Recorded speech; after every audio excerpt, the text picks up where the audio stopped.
Eto mga paps, last time nagpintura tayo ng pipe natin. Yan. Pero ngayon nakikita nyo, yung pipe natin is nabakbak na yung pintura niya. Ayan, o. Pero dito okay pa naman siya. Kasi magkaiba yung temperature dito tsaka dun sa elbow. Kasi yung elbow natin is malapit siya sa makina natin. So sa combustion. So mas mainit talaga dito. Yung nabili natin na yon na high temp is yung parang Chinese na brand na Tigo 100. Pero hindi niya kaya yung sa may elbow. Ayan.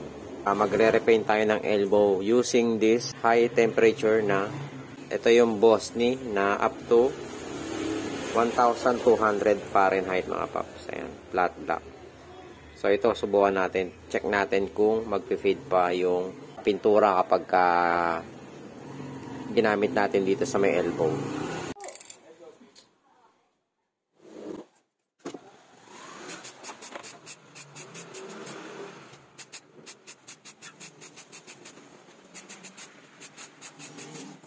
Okay, bali yan mga paps. No, tapos na natin pinturahan. Bali yan, ginagamit ko na pala siya.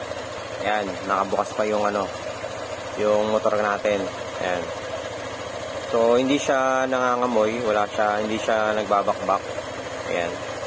So, mas maganda tong pintura na to compared dun sa Chinese brand mga paps. Ayan. Mga paps, so kung magre-repaint kayo ng pipe nyo, lalo na yung elbow, mas recommended kong gamitin sa inyo yung Bosni na 1,200 Fahrenheit.